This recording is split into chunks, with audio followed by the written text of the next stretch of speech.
I arrived with Christmas gifts, but my daughter slammed the door in my face to protect her secret. She didn't realize that as a Hollywood effects master, I was about to turn her blessed life into a very public disaster. Before continuing, write where you are from or what time it is. The door didn't just close. It rattled the frame and echoed through the Seattle night like a gunshot, signaling the end of my life as a father and the beginning of my role as a target. I stood on the porch of the glass and steel condo, my arms full of wrapped gifts that suddenly felt like lead weights. Inside, 30 people were laughing, their expensive champagne flutes catching the light of a tree that cost more than my mortgage. My daughter Yasmin had looked at me with horror for 2 seconds before her husband Kieran stepped up and told me to get out because I wasn't invited. I walked back to my Subaru with slow, rhythmic steps, the snow fat and wet against my neck. My hands were shaking, and I couldn't tell if it was the freezing wind or the kind of rage that burns white hot. I placed the gift boxes in the trunk gently. They didn't deserve to be thrown, even if the people they were meant for did. I looked back at the glowing windows of the penthouse. Yasmin was back among her guests, her nervous laugh carrying through the glass. She told someone it was just a neighbor who forgot a package, a practiced smooth lie. I sat in the driver's seat and didn't start the engine. My breath fogged the windshield, blurring the world into gray shapes. I pulled out my phone and scrolled back through Yasmin's Instagram. Last Christmas, she sent me a text saying she was too sick to travel, and I spent the day alone, sending her soup recipes and worrying myself gray. There she was in a photo from that same night, glowing in a red dress, kissing Kieran under the mistletoe. She hadn't been sick. She'd just been busy. I checked the public invite for tonight's gala, posted 3 weeks ago. 50 confirmed guests, local influencers, and business associates. Not a single mention of family. I watched Kieran through the window, puffing his chest out as he gestured to a group of men in suits. He looked like the lord of a manor he couldn't afford. I'd worked special effects in Hollywood for 30 years, rigging explosions and building illusions, and I knew a fake production when I saw one. This wasn't a party. It was a heist.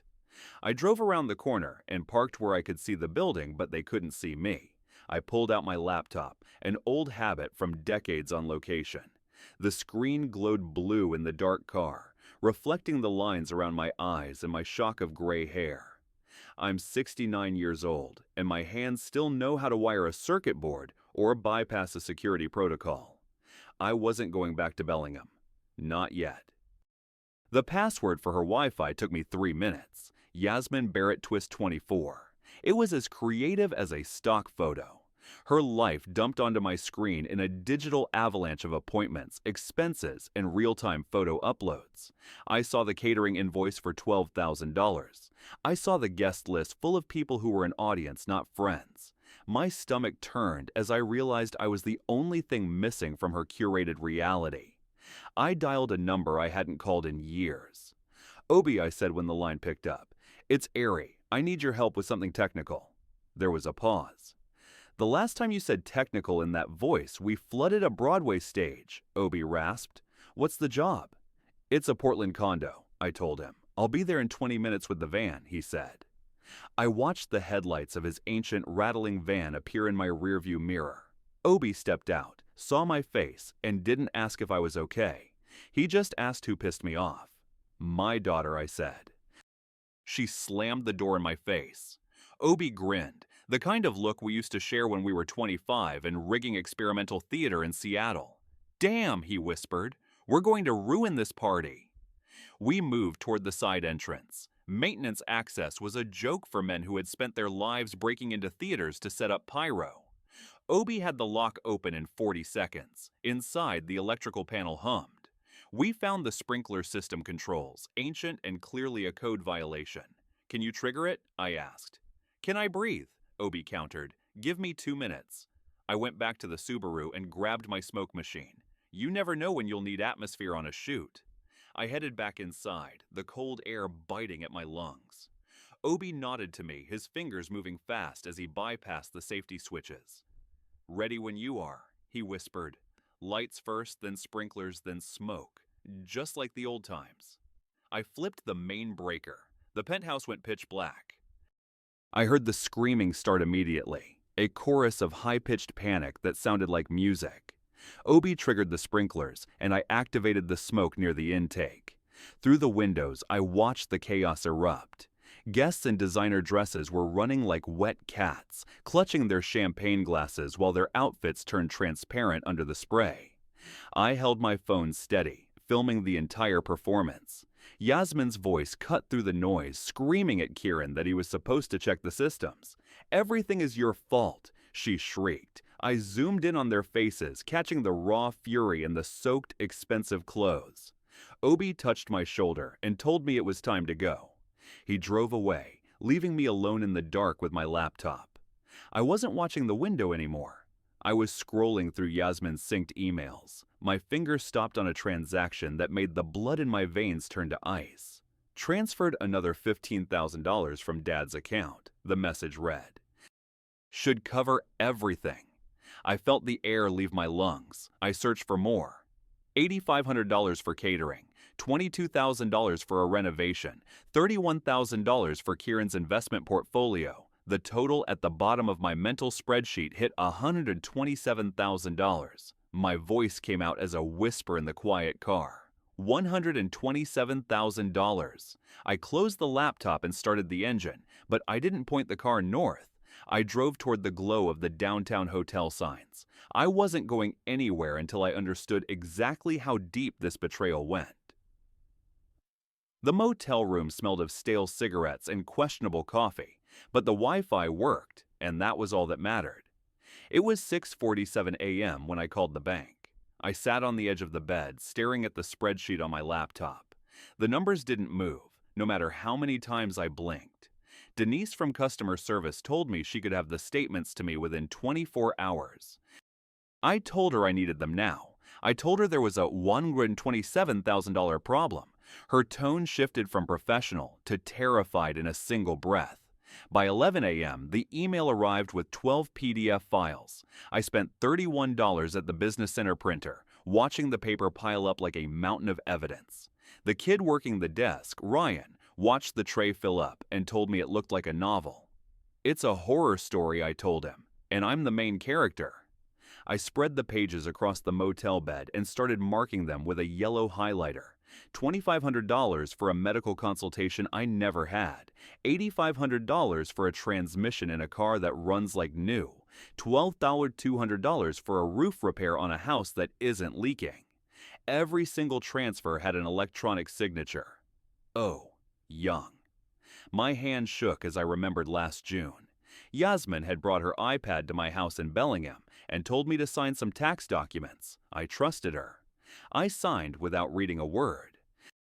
I dialed a number for a woman who owed me a favor from a set accident back in 2004. Bula Martinez was a powerhouse lawyer now. I told her I needed her expertise, not her life. I paced the small room, explaining the door, the party, and the $127,000. Bula's voice was steady as she told me that the document I signed likely had power of attorney language hidden in it. It could take a year to fight it in court, she warned. "I don't have a year," I told her. I made a mistake then. I was tired and angry, and I sent a text to Yasmin. "We need to talk about money," I wrote. I hit send and watched the little bubbles appear and disappear. I had just tipped my hand. In their smoke-scented condo, Yasmin went pale as she read the message over breakfast. Kieran grabbed the phone from her hand, his face turning a dark, dangerous red. "We need to move the evidence," he told her. "I'm calling our lawyer." At 7:10 p.m., my motel landline rang. A man named Gregory Patterson told me he represented Kieran and Yasmin Barrett.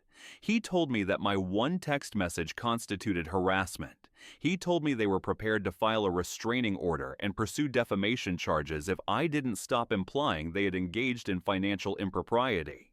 The line went dead before I could respond. They were trying to silence me before I could even get to court. I walked into Bula's office an hour later. She poured me a bourbon without asking. "You look like hell, Ari," she said. "I feel worse," I told her. She looked over the bank statements and the power of attorney forms. She told me the legal fees alone would be $40,000. I looked at her and told her we were going to use a different system.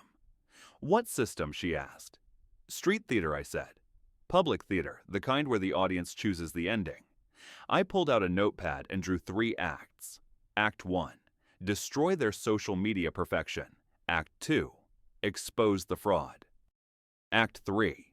Force a public confession. Bula leaned back and studied me. She told me she couldn't be part of anything illegal. Nothing illegal, I promised, just creative. I needed a team. I called Lemuel Cross, a documentarian who knew how to make fraud look like a thriller. I called Serafina Vale, a woman whose religion was making things go viral. Lem met me at a coffee shop the next afternoon. He had a small camera on the table, and he listened to every word. "That's cold," he said. "Your own daughter." He nodded toward the window and told me a guy in a gray jacket was photographing us from across the street. They had a private investigator on me already. I'd gotten sloppy thinking like a director instead of a man in a real fight. "It won't happen again," I told Lem. That night, I taped the evidence to the motel walls. I found a photo in my files of Yasmin when she was 7, covered in paint and grinning as she helped me with a theater backdrop. She'd told me she wanted to be an artist just like me. I looked at that photo and then at the statement for $31,000 she'd stolen for Kieran's investments. The doubt lasted 30 seconds before I went back to work. My laptop pinged with an email from an unknown address. It contained 3 photos: me at the lawyer's office, me at the coffee shop, and me at the business center. "Cease immediately or face legal consequences," the message read. Signed, KB. They were watching every move I made. I looked at the wall of documents and smiled. They were scared, and scared people make errors. I spent 3 hours building a fake Instagram account called Portland Luxury Exposed. I'd spent 30 years making fake things look real. This was easier than a Broadway set. My first post was a split screen. On the left, Yasmin's perfect party photos. On the right, public records showing Kieran had $380,000 in court judgments against him. Caption: When your Christmas party costs more than your credit score. I hit post and waited for the algorithm to do its job. By noon, the account had 15,000 followers. By 3 p.m., it hit 45,000. I posted property records showing their condo was 90% financed. I posted photos of the $5,000 rented dress and the $12,000 unpaid catering bill. My last post of the night was cryptic. Where does a financial consultant in debt get his money? Coming soon. By midnight, the Christmas party post alone had 340,000 views. I watched Yasmin's Instagram stories in real time. She started the morning being grateful for friends. 3 hours later, she was telling people not to believe the weird posts. 2 hours after that, she was crying on camera asking why people were so cruel. I watched her follower count drop by 12,000 in 6 hours. "People don't like liking liars," I muttered to the empty motel room. Someone posted a recording on Reddit of one of Kieran's clients terminating their contract. The client said they couldn't trust a financial consultant who couldn't manage his own finances. The line went dead, and the financial subreddits went wild. I laughed so hard I choked on my coffee, but the humor vanished when my phone rang at 7 p.m. It was my other daughter, Rowena, calling from Dublin. She was hysterical. She said Yasmin had called her, crying that someone was trying to destroy her business. Rowena asked if it was me. I told her it was complicated. I told her Yasmin had stolen $127,000 from me. There was a long silence on the other end of the line. Rowena told me that whatever she did, this wasn't the answer. She told me I was destroying my own family. She hung up on me and I sat there holding the phone, feeling the weight of the silence. Maybe she was right, I thought. I looked at the photo of 7-year-old Yasmin again, but then my laptop pinged. Kieran had posted a video. He sat in their condo looking earnest and vulnerable. He told the world that I was suffering from age-related mental decline. He said I'd become paranoid and accusatory. He said they'd tried to help me manage my finances to protect me, but I'd refused. He told people to help me get medical attention. The comments rolled in immediately. People were calling it elder abuse. They said I should be in a home. I'm 69, not 90. I run 3 miles twice a week. But Kieran had just given the performance of his life, and the world was buying it. He had flipped the script and made me the villain. I needed Act 2, and I needed it fast. My phone buzzed with a text from Obi telling me not to respond. Bula called and said they were flipping the script and we needed to talk. I sat in the darkness of the motel room, realizing they'd turned the entire community against me. They'd made themselves the victims. Kieran's video hit 127,000 views by sunrise, and the comments were getting uglier by the minute. Rowena called again, begging me to stop. She said she couldn't watch us destroy each other. I told her I was handling it. She told me that the father she knew wouldn't do this. I told her she didn't know me as well as she thought. Her voice went quiet before she hung up, and I realized I was losing my loyal daughter while fighting the disloyal one. I almost called her back to apologize, but then a new notification hit my screen. It was a court system email, a petition for emergency guardianship and conservatorship, filed by Yasmin and Kieran. They were claiming I suffered from cognitive decline and posed a harm to myself. They were seeking total control over my assets and my life. The hearing was in 12 days. I called Bula, my voice cracking with panic. They're trying to declare me incompetent, I told her. Bula read the filing and went silent.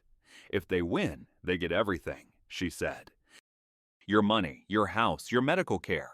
They can force you into assisted living. She told me we had 12 days to prove I was completely competent. No more stunts, no more Instagram. We had to play it straight. I told her I could do that, but I only meant it for 12 hours. I spent the night counting on my fingers like a child, laughing at the irony that I was trying to prove my sanity while being driven mad. Bula scheduled a cognitive evaluation and started lining up character witnesses. I spent 8 hours organizing every piece of evidence I had into a folder labeled Kieran Evidence Final. I uploaded it to a drive to share with Bula, but in my rush, I forgot one thing. I didn't encrypt the folder. I sent the link to 3 people, including my lawyer and the documentarian. By 6 p.m., I checked my bank records and saw that the bookmarked transactions were gone. Not the money, but the authorization documents. Someone had deleted them from the bank's digital system. My stomach dropped. I checked the security settings on the drive. It was public. Kieran had been in the folder for 8 hours. I just handed them the playbook, I whispered. I felt like an idiot. The technical skills really do atrophy after 65. My phone rang with an unknown number, but it wasn't a lawyer. It was Ma Chen, Kieran's CPA. She told me she needed to come in tonight. She said it was about Kieran and fraud. I met her at Bula's office at 10 p.m. She looked like she hadn't slept in a week, and she had a heavy folder tucked under her arm. I brought everything, Ma said, 3 years of records. I asked her how she still had them if Kieran was deleting files. Professional paranoia, she replied. I back up everything in case the system crashes or the client lies. She had copies of the offshore transfers Kieran was trying to erase. She told us about a Cayman Islands account opened 14 months ago. The balance was $890,000. I felt the air leave my lungs. I was only missing $127,000. Where did the other $700,000 come from? I asked. Ma nodded and told us it was from other clients. Kieran was stealing from everyone. Bula's eyes lit up as she realized the scale of the crime.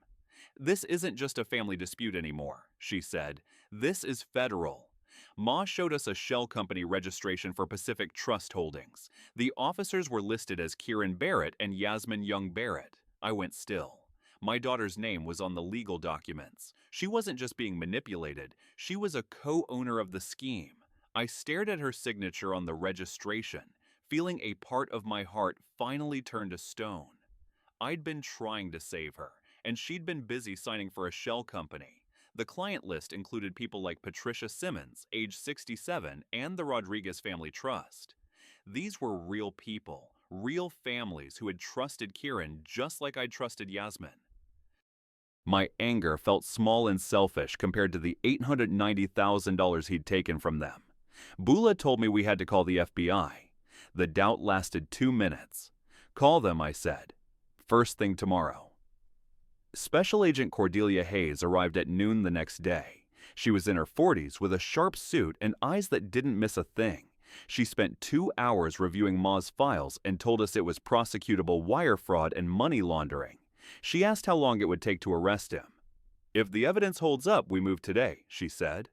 By 4 p.m., the FBI discovered a credit card transaction for an airline ticket to Mexico City. Kieran was running. He was scheduled for an evening departure. Agent Hayes alerted airport security. At 6:00 p.m., Kieran approached the check-in counter at Portland International. He had one bag and $15,000 in cash in his pocket. He was smiling when the TSA agent scanned his passport, and the screen flashed red. Two FBI agents approached him and told him he was under arrest. Kieran stammered that it was a misunderstanding, that he had a flight to catch. The handcuffs clicked shut in front of a dozen passengers filming on their phones. Someone posted the video online with the Curb Your Enthusiasm theme song, and it got 400,000 views in an hour. My favorite comment called it a financial advisor speed run from debt to prison. At 7 p.m., the police knocked on Yasmin's door. They told her that her husband had been arrested at the airport. She asked what for, and they told her federal financial fraud. She told them he was supposed to be on a business trip to Seattle. They told her it was a one-way ticket to Mexico. He wasn't coming back for her. He was leaving her to face the fallout alone. 2 hours later, she was sitting in her condo, realizing her Instagram friends weren't real and her lawyer wouldn't answer the phone. She got in her car and drove north. My doorbell rang at 10:30 p.m. I opened it and saw her standing there, mascara running down her face, shaking. "Dad, can I come in?" she whispered. I stared at her. The last time I'd seen her, she'd slammed a door in my face. "Please, I need to talk to you," she sobbed. "Kieran was arrested. They think I'm involved. I don't know what to do." I asked her if she was involved. She broke down and told me she thought it was just borrowing from me. She said she didn't know about the other clients. "But you knew about me," I said. "God help me, yes, I knew about you," she admitted. We sat in my living room while she talked about the debt and the pressure. She told me Kieran had threatened to make her a co-conspirator if she said anything. She said she was scared of losing her kids. I looked at her and reminded her that she didn't have kids. She blinked and said she meant future kids. I realized she was lying to my face, even now. I told her to get out. She stood up and finally told the truth. She said she knew about the client money, and she didn't care because she was desperate. "You were an easy target," she told me. "You loved me." The courtroom smelled like old wood and nervous sweat. I'd been in theaters that felt less dramatic than this. Yasmin sat on one side with a court-appointed attorney, and Kieran sat in an orange jumpsuit, handcuffed and flanked by guards. The judge, Ruth Hawkins, surveyed the room with eyes that missed nothing. She noted that Kieran was already incarcerated, but said the guardianship petition would be heard on its merits. Kieran's attorney argued that my behavior, creating fake social media accounts and harassing them, demonstrated instability. He said I exhibited paranoid delusions. I stood up and told the judge I had evidence. She gave me 10 minutes. I opened my black equipment case and set up a portable projector and speaker. I told her I'd spent 30 years creating illusions, but today I was showing reality. The lights dimmed, and the documentary Lemon I had made began to play. It opened with the Christmas party footage, the champagne, the designer dresses, Yasmin's perfect smile. Then it cut to the bank statements with the red circles. It showed Ma Chen's interview where she admitted she'd watched him steal for 14 months. I showed the timeline of money moving to the Cayman Islands. The room was silent as an audio recording played. It was Kieran's voice, pressuring Yasmin to sign a document. "Just sign it," he'd said. "He'll never know." I showed testimonials from 3 elderly clients who had lost their retirement savings. The final shot was the shell company registration with both their names on it. When the lights came up, the judge looked at Kieran and asked for a response. His attorney stammered about admissibility, but the judge cut him off. She told him the FBI had verified the documents as authentic. She said the guardianship petition wasn't just denied, it was dismissed with prejudice. She turned to me and told me I was clearly of sound mind, perhaps too clever for my own good, but competent. She slammed the gavel and it was over. Kieran slumped in his seat, intellectually destroyed by a 69-year-old with a projector. In the hallway, Yasmin approached me, crying. She told me she was sorry, that she was weak, and let Kieran control everything. I didn't hug her, I didn't comfort her. I just looked at her until the silence became deafening. Kieran, being led away by bailiffs, exploded. "You betrayed me!" he screamed at her. Yasmin turned to him with a voice like ice and told him he'd done everything for himself. "I'll tell them everything," she promised. Journalists approached me for a comment. I told them my daughter had stolen from me and her husband had stolen from his clients. I told them they'd tried to silence me by declaring me incompetent, and they had failed. "Justice is happening," I said. "Whether family can heal remains to be seen." I told them some trust, once shattered, stays broken. I walked away and didn't look back. That evening, Agent Hayes called to tell me the hearing had gone well.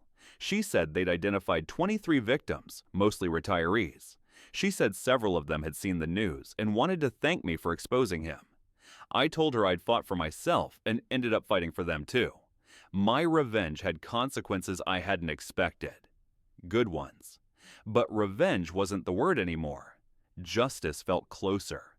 By February, the rain in Portland was constant and gray. I met Yasmin at a coffee shop called Common Grounds. She looked different. No makeup, hair pulled back simply, wearing a plain sweater. She told me Kieran had been sentenced to 8 years and ordered to pay $1.2 million in restitution. She'd filed for divorce and lost the condo. She was teaching art at a high school, making $28,000 a year. She opened a portfolio and showed me a painting. It was a portrait of me in my workshop titled "The Show Ends." She told me she'd started painting again for the first time in 10 years. She said I was the person she'd hurt most and the one she wanted to remember. I studied the painting and told her it was good. She was waiting for forgiveness, but I told her that forgiveness wasn't a scene change. It was reconstruction. I told her that what she'd done had demolished the set of our relationship. I told her I didn't know if it could be rebuilt or if I'd even help.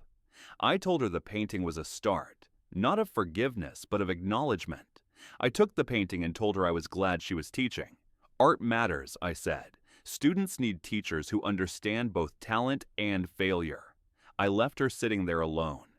A month later, the painting arrived at my house, professionally framed. A note from Yasmin said she wasn't asking me to display it, just to keep it as proof that the person who painted it exists. I hung it in my workshop where I create things. It's a work in progress, just like she is. I settled into a new normal, teaching at the community college and building sets for a production of Death of a Salesman. It felt cathartic. Rowena called from Dublin and asked if she could visit in the spring. I told her I'd like that. My loyal daughter was still there, one bright spot in the gray. 6 months later, I got an invitation to an art show at the high school where Yasmin taught. The theme was reality versus performance. I debated going and finally slipped in at the back. I saw Yasmin across the room, looking content and real. As I left, the principal stopped me and told me Yasmin was an exceptional teacher. She said Yasmin was teaching the students to create believable reality instead of illusions. I told her Yasmin was always talented. She'd just forgotten for a while. In the parking lot, I sent Yasmin a text. "Saw the show. Your students are lucky. Keep painting. Dad." She replied that it meant everything. I realized then that revenge isn't what the movies show. It's not explosive satisfaction. It's quieter. It's getting your money back and losing your daughter. It's being right and being alone. The best revenge wasn't destroying Kieran. It was forcing Yasmin to understand who she'd lost and making her live with that understanding. Everything else was just special effects. The gavel's echo in that courtroom didn't just end a legal proceeding. It shattered the last of my illusions about a quiet retirement. I drove back to my motel room, the heavy equipment case rattling in the passenger seat.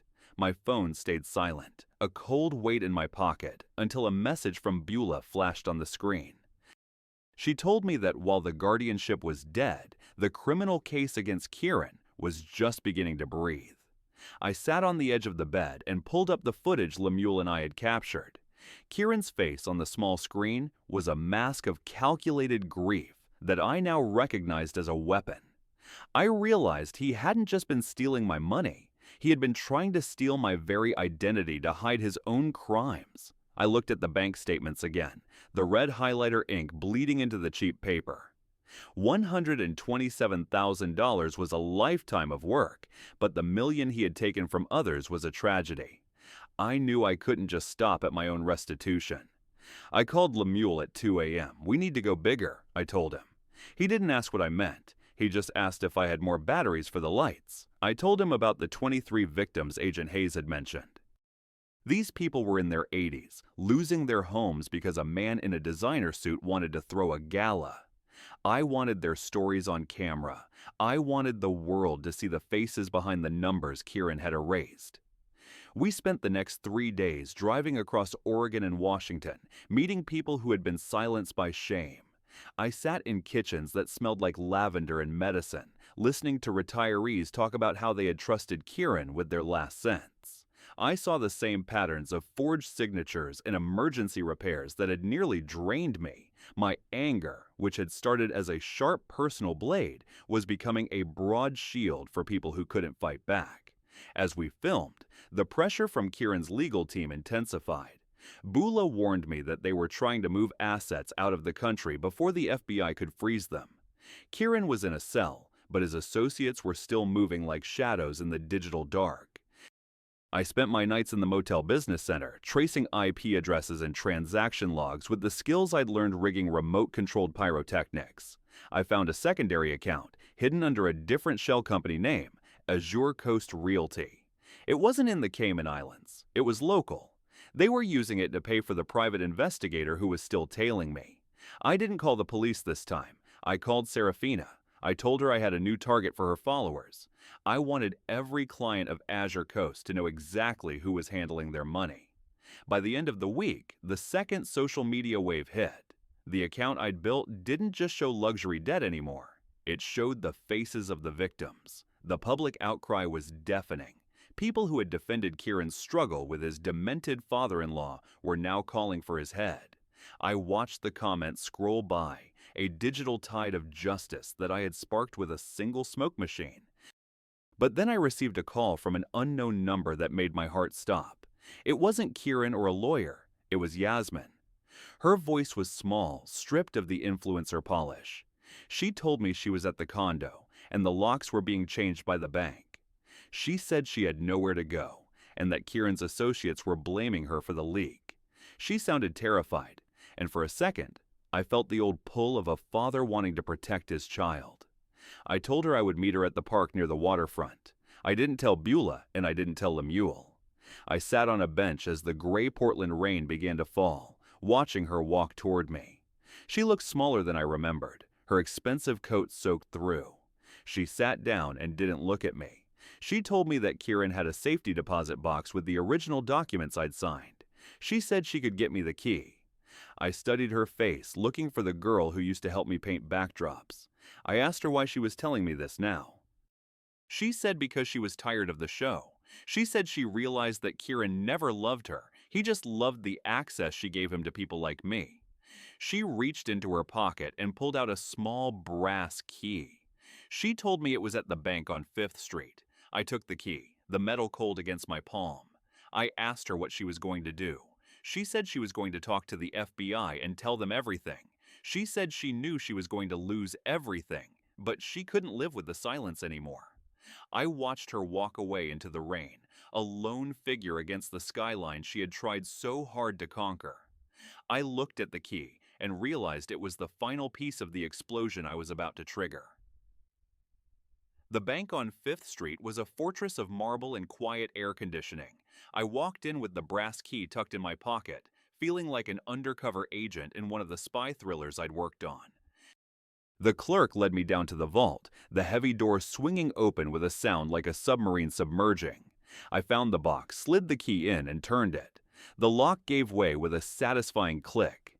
Inside wasn't just my forged signature. There were stacks of cash, ledgers written in Kieran's cramped, nervous handwriting, and a USB drive labeled insurance. I didn't look at the money. I grabbed the documents in the drive and walked out, my heart hammering against my ribs. I drove straight to Beulah's office, the papers sitting on the passenger seat like a ticking bomb. Beulah went pale as she scrolled through the files on the drive. It wasn't just a record of the theft, it was a list of bribes, kickbacks, and the names of the people who had helped Kieran hide the money. This wasn't a one-man show. It was an ensemble cast of corruption. Bula told me this was enough to take down not just Kieran, but the entire firm he'd been using as a front. I spent the next 48 hours in a secure room at the FBI headquarters, working with Agent Hayes to map out the network. I saw the names of the business associates who had been at the Christmas party, the ones who had laughed while I stood in the snow. They weren't just guests, they were investors in the fraud. My documentary footage became the visual roadmap for the investigation. The arrest started at dawn on a Tuesday. I watched from the back of an FBI van as the men in suits were led out of their homes in handcuffs. I saw the man who had been gesturing with a champagne flute now shielding his face from the cameras. It was a production more grand than any I'd staged in Hollywood. The social media account I'd built exploded with the news, the followers demanding justice for the victims we'd featured. Yasmin was true to her word. She walked into the field office and gave a recorded statement that lasted 6 hours. She didn't ask for a plea deal, and she didn't ask for protection. She told them how Kieran had used her influencer status to find targets, how he had coached her on what to say to me, and how she had chosen the money over her own father. Listening to the playback of her confession was the hardest thing I'd ever done. Kieran's trial was short and brutal. The evidence from the safety deposit box was irrefutable. He tried to blame Yasmin, then he tried to blame me, and finally, he tried to claim he was a victim of a bad market. The judge didn't buy any of it. When the sentence of 8 years was read, he didn't shout or scream. He just collapsed into his chair, the lord of the manor finally facing the ruins of his house. I stood in the hallway as the victims I'd interviewed gathered around me. They weren't crying anymore. They were smiling. One woman, Mrs. Rodriguez, took my hand and told me I'd given them back their dignity. I realized then that while I couldn't get back the time I'd lost or the relationship I'd had with my daughter, I could give these people a future. My revenge had transformed into something I actually recognized: a legacy. Yasmin's sentencing was different. Because of her cooperation, she avoided prison, but was ordered to perform 3,000 hours of community service and pay every cent she had left into the restitution fund. She stood in the courtroom and looked at me, her eyes red and hollow. I didn't speak to her. I wasn't ready to build a bridge over a river of that much blood. I returned to Bellingham as the first hints of spring began to show. My house was quiet, the empty spaces where Yasmin's photos used to be still haunting the walls. I spent my days in the workshop fixing old props and teaching the neighborhood kids how to build simple stage effects. I was 69 years old, and for the first time in a year, I could sleep through the night without the sound of a closing door ringing in my ears. The painting arrived on a Tuesday in late March. It was wrapped in brown paper and tied with a simple string. I opened it in my workshop, the smell of oil paint filling the room. It was the portrait of me, but it was different from the one she'd described. In this one, I wasn't just surrounded by props, I was holding a light, the glow reflecting in my eyes. The title was The Keeper of the Flame. I didn't hang it up immediately. I set it on an easel and looked at it every day for a week. I saw the skill in the brush strokes, the technique I'd taught her when she was a child. I realized that Yasmin was trying to find her way back through the only language we both understood: art. She was teaching now, helping kids who had nothing find a voice in a world that often tried to silence them.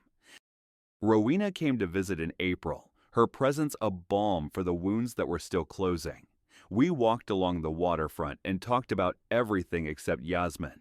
But on the last night of her stay, she saw the painting in the workshop. She asked me if I was ever going to forgive her. I told her that forgiveness was a construction project, and I was still clearing the debris. She told me that Yasmin had been writing to her every week, describing the kids she was teaching and the way her own life was becoming smaller and more honest. Rowena said she didn't know if Yasmin deserved a second chance, but she knew that our family deserved to be whole again. I listened to her, the sound of the ocean outside the window a constant steady rhythm that reminded me of the passage of time. I decided to go to the art show in May. I didn't tell anyone. I drove down to Portland and stood in the back of the high school gymnasium, watching the students present their work. I saw the way Yasmin moved among them, her pride in their accomplishments evident in every gesture. She looked like the person she used to be before the designer dresses and the champagne fountains. As I was leaving, I saw a display in the corner. It was a collaborative piece the students had made, a giant mural of a city being rebuilt from ruins. I saw a small section that I recognized, a workshop with a single light burning in the window. I realized then that my daughter wasn't just teaching them art, she was teaching them about the possibility of starting over. I sent the text as I sat in my car in the parking lot. Saw the show. Your students are lucky. Keep painting. Dad. The 3 dots appeared immediately, then vanished, then appeared again. Thank you, that means everything. I'll keep building, she replied. It wasn't a reconciliation, but it was a foundation.